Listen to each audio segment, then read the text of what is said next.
She helped an elderly woman, and the millionaire's son fell in love with her when he saw her at the airport. The Chicago sky had turned a threatening gray as the last rays of sunlight filtered through dense clouds.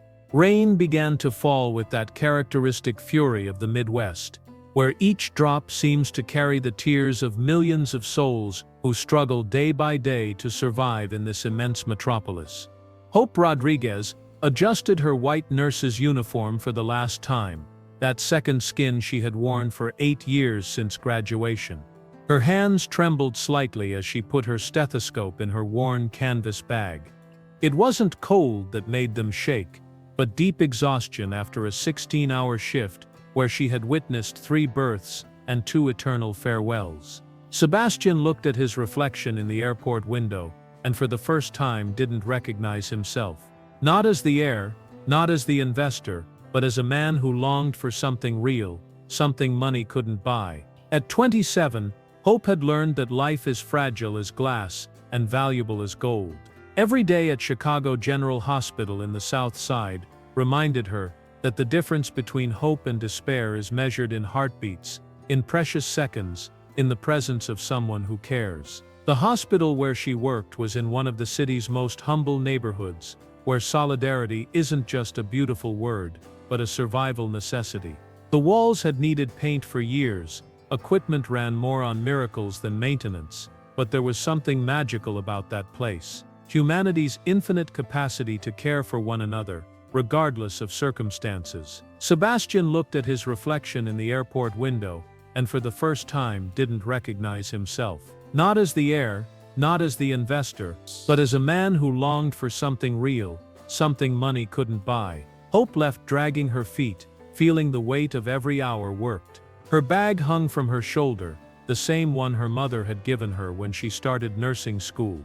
The sky roared with thunder that echoed between buildings, as if the city was screaming in pain. Catherine, from her bed in Lincoln Park, held an embroidered handkerchief between her fingers. Every time she squeezed it, it was as if she silently called to the nurse who restored her faith in people. The drops fell intensely, creating puddles on broken sidewalks, where neighborhood children played soccer on Sundays. Hope quickened her pace, dodging potholes filled with muddy water that reflected neon lights from small stores open until late hours. She remembered her mother's last birthday, when they could only celebrate with a candle on sweet bread. But Rosa had smiled as if it were a banquet. Because they were together, her destination was the small apartment she shared with her mother in a housing complex from the 70s. Mrs. Rosa had been battling heart failure for months, which had worsened since her husband's death 5 years ago. Eduardo Rodriguez had been a hard-working mechanic who worked himself to death to give his only daughter a college education. Sebastian looked at his reflection in the airport window, and for the first time didn't recognize himself.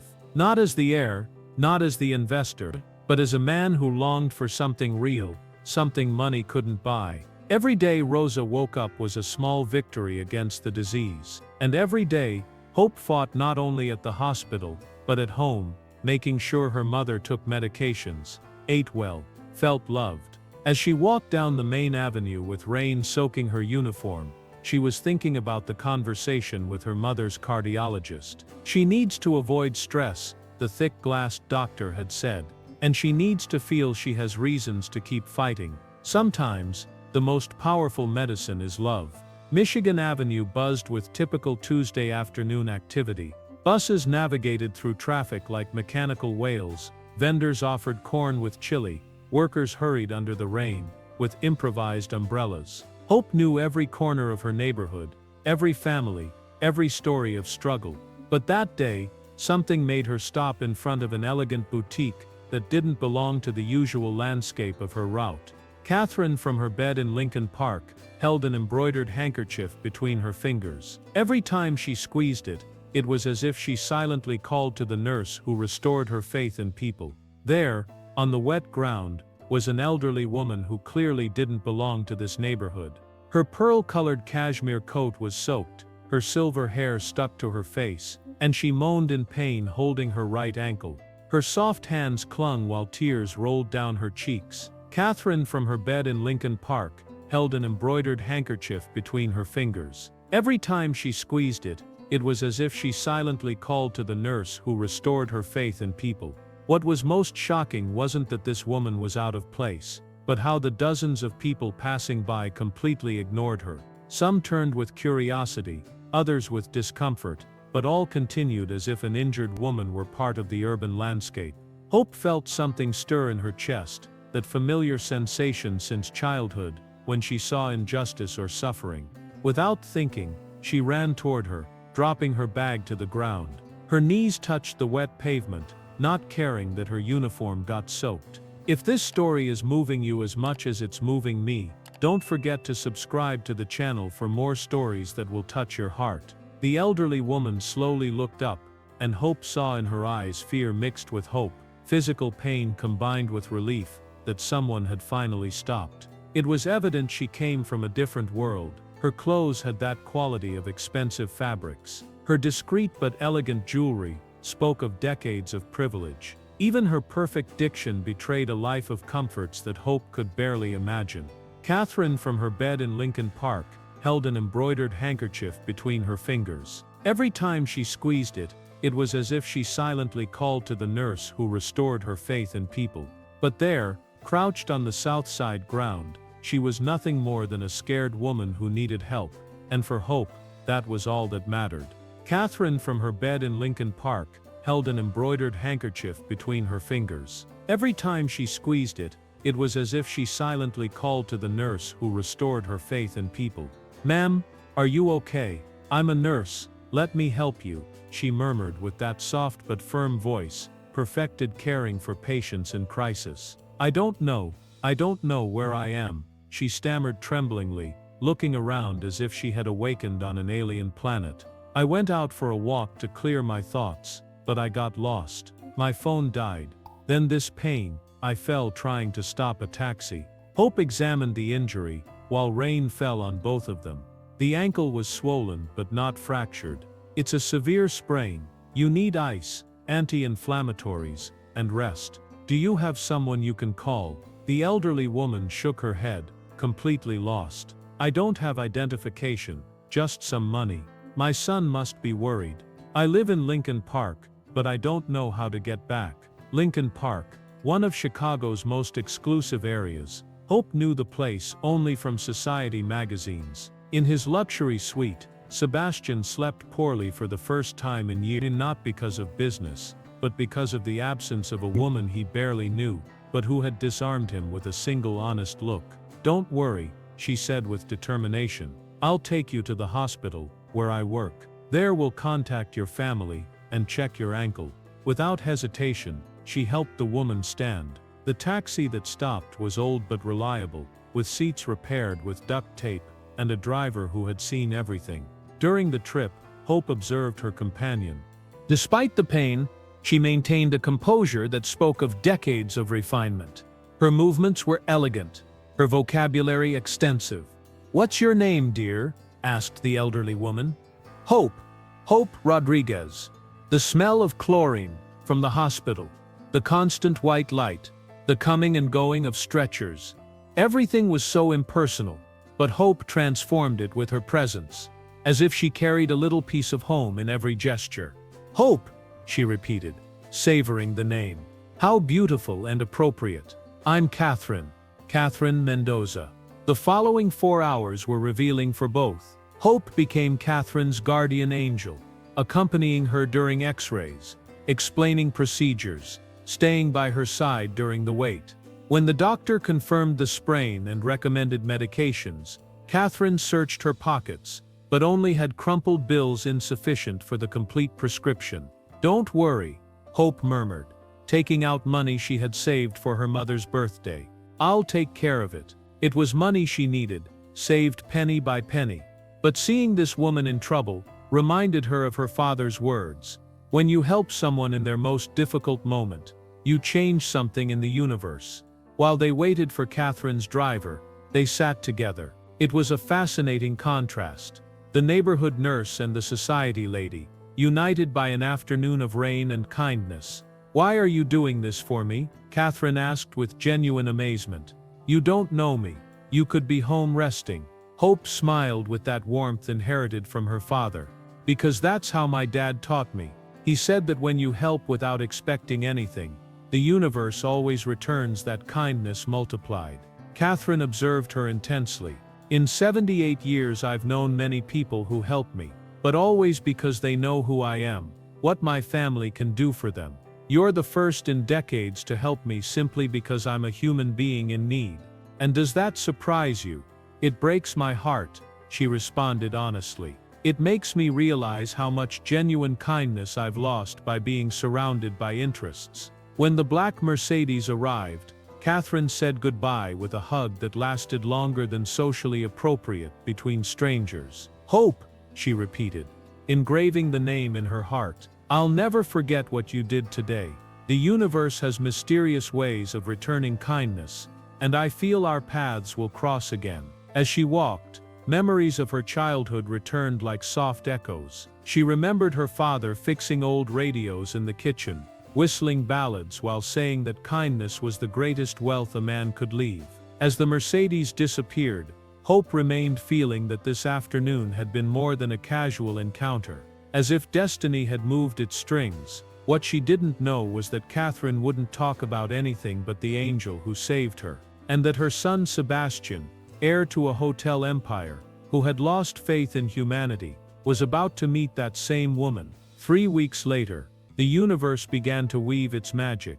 Catherine, from her bed in Lincoln Park, held an embroidered handkerchief between her fingers. Every time she squeezed it, it was as if she silently called to the nurse who restored her faith in people. It was a gray Tuesday in November, when Hope was preparing breakfast for her mother, and the phone rang with the urgency that every child learns to fear. Her cousin Letitia's voice from Milwaukee came like a stab. "Hope, you have to come immediately. Aunt Rosa is at Milwaukee General. She had another heart attack during the early morning. This time it's more serious." In his luxury suite, Sebastian slept poorly for the first time in years. Not because of business, but because of the absence of a woman he barely knew, but who had disarmed him with a single honest look. The juice glass crashed against the floor. Her mother, her only family, was fighting for her life 300 miles away. With trembling hands, she packed in her second-hand suitcase. Her savings barely covered the cheapest ticket, but she would arrive even if she sold everything. O'Hare Airport was a universe where all classes temporarily converged. Executives dragged silent suitcases. Families said goodbye with eternal hugs. Tourists took selfies. Hope stood out like a wild rose in a garden of artificial orchids. Her navy blue dress was wrinkled from nerves. Her cloth suitcase contrasted with elegant luggage. But she had an inner light that no money could buy, that made people turn without understanding why. At the opposite end, Sebastian Mendoza Rivera was saying goodbye to Japanese investors. At 32, he was the definition of success: tall, athletic, Italian suit that cost more than annual salaries. His Swiss watch gleamed under halogen lights. "Sayonara, Mendoza-san. The deal will be profitable," murmured the Japanese leader with reverence. Sebastian nodded with a mechanical smile. Profitable was the only important word in his vocabulary. Since inheriting the hotel empire 5 years ago, he had lost the ability to feel any emotion not related to financial gains. Women approached with transparent intentions: his money, status, opportunities. He had had spectacular girlfriends, but all followed the same predictable pattern: exclusive dinners, exotic trips, expensive gifts, and eventually mutual boredom. As the Japanese headed to their gate, Sebastian walked toward the VIP area. But destiny had other plans. The smell of chlorine from the hospital, the constant white light, the coming and going of stretchers. Everything was so impersonal, but Hope transformed it with her presence. As if she carried a little piece of home in every gesture. His steps slowed when he saw her. Hope was sitting among traveling families, with hands intertwined, head tilted, praying silently. The contained tears finally rolled down her cheeks. The desperation of not knowing if she would arrive in time consumed her. The smell of chlorine from the hospital, the constant white light, the coming and going of stretchers. Everything was so impersonal, but Hope transformed it with her presence. as if she carried a little piece of home in every gesture. Sebastian stopped completely. He had known models, actresses, heiresses, women who spent fortunes to look perfect. But he had never seen anything as beautiful as that authentic sadness, that real vulnerability. In his luxury suite, Sebastian slept poorly for the first time in years, not because of business, but because of the absence of a woman he barely knew, but who had disarmed him with a single honest look. For the first time in 5 years, he felt his heart beat for something that wasn't money. He approached cautiously, as if approaching someone who had been hurt so many times that any sudden movement could make her flee forever. "Excuse me, are you all right?" She remembered her mother's last birthday, when they could only celebrate with a candle on sweet bread. But Rosa had smiled as if it were a banquet, because they were together. Hope slowly looked up, and through the crystalline veil of her tears, she saw a man who seemed to have stepped directly from the pages of an international business magazine. Everything about him screamed economic power and financial success, from the perfect way he stood to the way his dark eyes scanned the environment as if he owned everything he saw. But there was something more in those eyes, something that dramatically contrasted with the calculated coldness of his appearance, that slightly calmed her. "Yes, thank you, just family problems," she murmured, wiping her cheeks with the back of her hand in a gesture so natural and devoid of pretension that it made something inexplicably stir in Sebastian's chest. Catherine, from her bed in Lincoln Park, held an embroidered handkerchief between her fingers. Every time she squeezed it, it was as if she silently called to the nurse who restored her faith in people. Without thinking, and completely against all the unwritten rules of his social world, where one simply doesn't mix with strangers in public spaces, Sebastian sat in the plastic chair next to her. His $3,000 suit wrinkled slightly upon contact with the economy seat, but for the first time in years, he didn't care at all. "Sometimes talking to a stranger helps more than talking to acquaintances," he said, surprising himself with the genuine sincerity of his offer. "If you want, I'll listen. I'm in no hurry to get anywhere." Hope observed him with growing curiosity, studying his face as if trying to decipher a complex enigma. There was something genuinely authentic in his offer, something that dramatically contrasted with the image of corporate coldness and economic power that every fiber of his being projected. "My mother is hospitalized in Milwaukee. She just suffered another very serious heart attack, and I don't know if I'm going to arrive in time to—" Her voice broke before she could finish the phrase that terrified her to pronounce, and tears flowed again with renewed intensity that surprised her. For years she had been the strong one in the family, the one who consoled other patients in the hospital, the one who maintained professional composure in the most difficult medical situations. But the real possibility of losing her mother had completely stripped her of all emotional defenses. "Why isn't she on a private jet there?" Sebastian asked before he could completely filter the question that revealed so much about his privileged world. In these critical medical cases, literally every minute counts. The question came out with that automatic naturalness with which someone from his social stratum solves the most complex problems with abundant money and business efficiency. But instantly he realized how tremendously insensitive it had sounded, especially when he saw the expression that crossed Hope's face like a painful shadow. She looked at him with a complex mixture of deep sadness, justified annoyance, and something he couldn't immediately identify but would later recognize as genuine disappointment in humanity. "Because not all of us have private jets available 24 hours a day, sir. Some of us have to wait for commercial flights that inevitably get delayed, make forced layovers in cities we don't know, and pray fervently that our credit card won't be rejected when we buy the cheapest ticket available." As she walked, memories of her childhood returned like soft echoes. She remembered her father fixing old radios in the kitchen, whistling ballads while saying that kindness was the greatest wealth a man could leave. The contained sarcasm in her voice was like an emotional slap that abruptly awakened Sebastian from the golden bubble in which he had literally lived his entire existence. For the first time in endless years, someone had spoken to him without automatic adulation, without reverential fear, without veiled economic interest that characterized absolutely all his social interactions. And strangely, That brutal and unfiltered honesty excited him intellectually more than any elaborate flattery he had received in years. "You're completely right," he admitted with honesty that surprised them both equally. "It was a stupid, privileged, and insensitive question. Let me help you in a way that's actually useful and appropriate." In his luxury suite, Sebastian slept poorly for the first time in years, not because of business, but because of the absence of a woman he barely knew, but who had disarmed him with a single honest look. "I don't need your financial help," Hope responded firmly, standing up with natural dignity that powerfully contrasted with her obvious emotional pain and precarious economic situation. "And much less do I need your millionaire pity." Sebastian also stood up, feeling an inexplicable urgency he didn't completely understand. This extraordinary woman was about to disappear from his life as suddenly as she had appeared. Something deep in him violently rebelled against that possibility.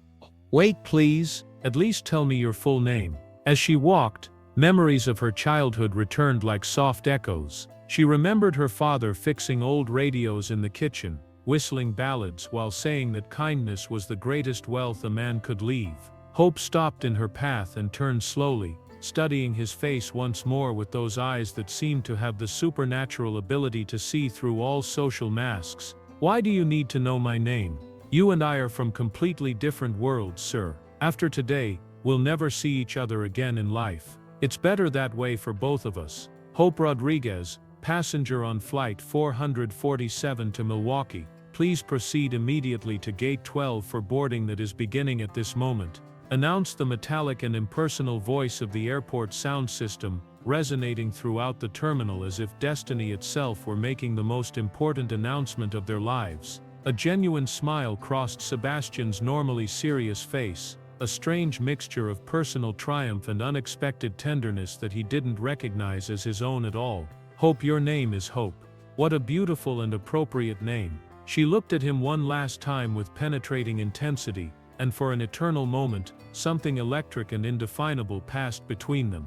An invisible spark, a mysterious connection, something completely indescribable but absolutely undeniable that made both feel as if the entire world had stopped for a magical instant. But the desperate concern for her mother's critical health was infinitely stronger than any mysterious attraction to this elegant and powerful stranger. Without saying another word, she headed with determination toward her boarding gate, walking with that completely natural grace that no exclusive etiquette school can ever teach. Sebastian stood there planted like a statue, watching her figure gradually disappear among the anonymous crowd of passengers, feeling with absolute certainty that something fundamental and irreversible had changed in him during those brief but intense minutes of unexpected conversation. He took out his phone. "Robert, investigate everything about Hope Rodriguez, Flight 447 to Milwaukee. I want to know where she lives, works, everything." "Sir, is it urgent?" "Very urgent. And prepare the private jet. I'm also going to Milwaukee." As she walked, memories of her childhood returned like soft echoes. She remembered her father fixing old radios in the kitchen, whistling ballads while saying that kindness was the greatest wealth a man could leave. Comments: "Have you ever felt that destiny conspires to unite the right people? Let me know if you believe in coincidences or miracles." In his luxury suite, Sebastian slept poorly for the first time in years, not because of business, but because of the absence of a woman he barely knew, but who had disarmed him with a single honest look. In Milwaukee, Hope ran to Milwaukee General as if every second mattered. She found her cousin Letitia with swollen eyes. In his luxury suite, Sebastian slept poorly for the first time in years, not because of business, but because of the absence of a woman he barely knew, but who had disarmed him with a single honest look. "How is she?" she asked breathlessly. "Stable, but delicate. The next 48 hours are critical." This time it was very serious. For 2 days, Hope didn't move from the hospital. She slept in an uncomfortable chair, talked to Rosa even though she was sedated, prayed with inherited faith. Meanwhile, Sebastian had mobilized private investigators. In 24 hours he had a complete report. Nurse from the South Side, daughter of Eduardo and Rosa Rodriguez, no record, no current boyfriend. In his luxury suite, Sebastian slept poorly for the first time in years. Not because of business, but because of the absence of a woman he barely knew, but who had disarmed him with a single honest look. But there was something else that paralyzed him. "Sir," Robert said over the phone, "there's something strange. Your mother constantly asks about a nurse named Hope, who helped her 3 weeks ago. She says she was an angel who saved her when she got lost on the south side." Sebastian almost dropped the phone.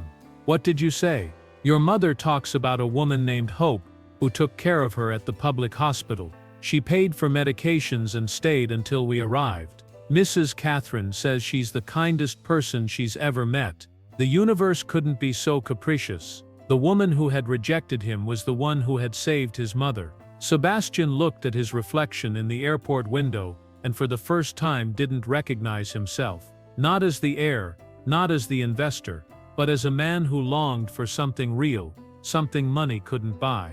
"Robert, prepare the jet. We're going to Milwaukee now." "For what?" "To find an angel." When Sebastian arrived that night, he went straight to Milwaukee General.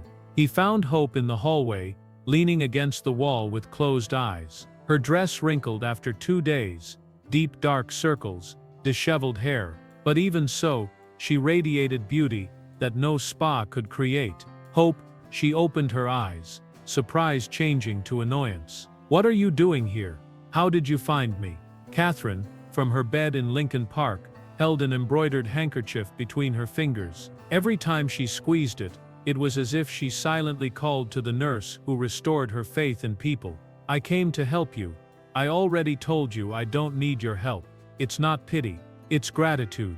The smell of chlorine from the hospital, the constant white light, the coming and going of stretchers, everything was so impersonal, but Hope transformed it with her presence, as if she carried a little piece of home in every gesture. "Gratitude. I don't understand." Sebastian took a deep breath. "The elderly woman you helped 3 weeks ago, the one who was hurt on the south side, is my mother." Hope looked at him incredulously. "What?" In his luxury suite, Sebastian slept poorly for the first time in years. Not because of business, but because of the absence of a woman he barely knew, but who had disarmed him with a single honest look. "Catherine Mendoza is my mother. Since that day she hasn't stopped talking about the angel who saved her, about the kindest nurse she's ever known, about a woman named Hope, who paid for medications with her own money, and stayed until help arrived." Hope slid down the wall until sitting on the floor. "It can't be true." As she walked, memories of her childhood returned like soft echoes. She remembered her father fixing old radios in the kitchen, whistling ballads while saying that kindness was the greatest wealth a man could leave. Sebastian sat next to her, ignoring that his suit was getting dirty. Oh, why? "That's why I'm here. Let me transfer your mother to the best private clinic. Let me get the best cardiologists." The answer was immediate. No. She remembered her mother's last birthday, when they could only celebrate with a candle on sweet bread. But Rosa had smiled as if it were a banquet, because they were together. "I'm not going to be your charity project, because I helped your mother." That's not what she would have wanted. Sebastian was speechless. This woman was rejecting the opportunity to save her mother on principle. It wasn't pride, it was integrity. The smell of chlorine from the hospital, the constant white light, the coming and going of stretchers, everything was so impersonal, but Hope transformed it with her presence, as if she carried a little piece of home in every gesture. "Then let me help you another way, without charity, as a friend." Hope looked at him with eyes that seemed to see directly into the soul. "Friend, you don't even know me, but I want to know you."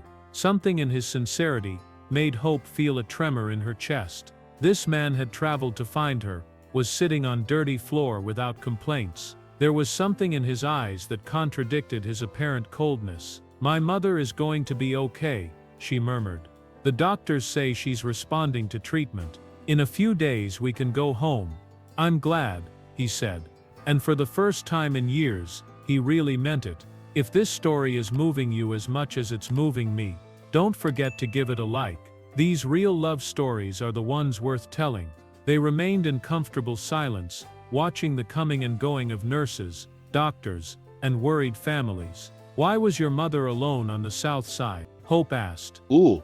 "Since my father died, She sometimes goes out walking alone. She says she needs to remember what life was like before money. That day she got lost. And you? What was your life like before money? As she walked, memories of her childhood returned like soft echoes. She remembered her father fixing old radios in the kitchen, whistling ballads while saying that kindness was the greatest wealth a man could leave. I never had a life without money. I was born with a silver spoon, went to the best schools, inherited an empire I didn't build. But I had never met someone like you, someone who has so little and gives so much. I'm not special, I just do what I was taught. In his luxury suite, Sebastian slept poorly for the first time in years, not because of business, but because of the absence of a woman he barely knew, but who had disarmed him with a single honest look. That's where you're wrong. You're the most special person I've ever met. In his luxury suite, Sebastian slept poorly for the first time in years, not because of business, but because of the absence of a woman he barely knew, but who had disarmed him with a single honest look. A nurse approached. Miss Rodriguez, your mother woke up and is asking for you. Can I come with you? Sebastian asked. Hope looked at him for a long time. There was something about this man that intrigued her. Okay. But only as a friend. When they entered, Rosa was weak but awake. Her eyes lit up seeing her daughter, filling with curiosity seeing the elegant stranger. Sweetheart, who is this handsome young man? Hope blushed. Mom, this is Sebastian. He's the son of the lady I helped a few weeks ago. Rosa observed Sebastian with maternal wisdom. Ah, you're Mrs. Catherine's son. Your mother is very elegant, but with a heart of gold. Mrs. Rosa, it's an honor. Your daughter saved my mother. I have no words to thank her kindness. Rosa smiled weakly. My Hope has always been like that. Since she was little, she picked up wounded birds. Her father said she had too much heart for her own good. And you, Sebastian, do you have family? Only my mother. My father died 5 years ago. Then you know what it's like to lose a father. That changes a person. For the next hour, Rosa told stories of Hope's childhood, and Sebastian listened as if they were treasures. He learned that she had been the first in her family to go to university, that she worked as a waitress to pay for nursing school, that she gave up a scholarship abroad to care for her mother. When Rosa fell asleep, they went out to the hallway. Your mother is incredible, he said. I know, she's the strongest woman I know. Now I understand where you get your strength. Why are you doing this? Why are you really here? Sebastian stopped. Because since I saw you at the airport, I haven't been able to think about anything else. Because when you spoke to me without fear, without flattery, for the first time in years I felt. And when I discovered you were the one who saved my mother, I knew the universe was sending me a sign. What kind of sign? In his luxury suite, Sebastian slept poorly for the first time in years. Not because of business, but because of the absence of a woman he barely knew, but who had disarmed him with a single honest look. That maybe true love exists. Hope felt her heart accelerate. We're from completely different worlds. So what if we are? My mother and yours got along well. Maybe differences don't matter so much. She remembered her mother's last birthday, when they could only celebrate with a candle on sweet bread. But Rosa had smiled, as if it were a banquet, because they were together. You don't really know me. Catherine, from her bed in Lincoln Park, held an embroidered handkerchief between her fingers. Every time she squeezed it, it was as if she silently called to the nurse, who restored her faith in people. Then let me get to know you. Give me a chance. A chance for what? To show you that not all men with money are the same. To show you that behind this suit, there's a man who just wants to know the most extraordinary woman he's ever found. Hope's heart was beating strongly. There was something in his sincerity that made her want to believe in fairy tales. Okay, she murmured. One chance. But with conditions. The smell of chlorine from the hospital, the constant white light, the coming and going of stretchers. Everything was so impersonal, but Hope transformed it with her presence, as if she carried a little piece of home in every gesture. Whatever you want.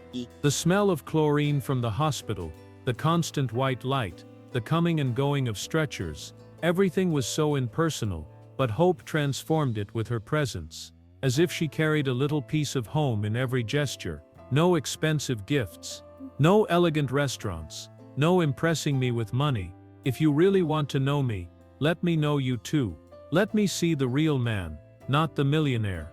In his luxury suite, Sebastian slept poorly for the first time in years, not because of business, but because of the absence of a woman he barely knew, but who had disarmed him with a single honest look. Sebastian smiled genuinely for the first time in years. Deal.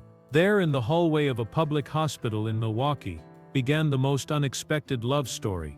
A story that would prove that true love knows no social classes, that kindness is the most valuable currency, and that destiny has beautiful ways of uniting those who are meant to find each other. But the path to true love is never easy, and they were about to discover that their differences were just the beginning of the obstacles they would have to overcome. Sebastian looked at his reflection in the airport window, and for the first time didn't recognize himself. Not as the heir, not as the investor, but as a man who longed for something real, something money couldn't buy. Just when Sebastian thought everything was calm, Catherine appeared in the hospital hallway. She wore a light coat, and her face was slightly tired, but her eyes shone with clarity. Seeing her son and Hope together, she narrowed her eyes. "Is she the nurse?" she asked quietly. Sebastian nodded. Catherine approached Hope with a mixture of affection and evaluation. "Thank you for saving me," she said with a slight smile, "but also for showing my son what humility is." Hope nodded, not knowing quite how to respond. "I just hope you don't break his heart," Catherine added, turning to her son, "because for the first time in years, I see him looking at someone with truth." The silence was thick for a moment. Sebastian took her hand tenderly. "I won't ruin it, Mom," and Hope for the first time felt that maybe they weren't in such different worlds after all.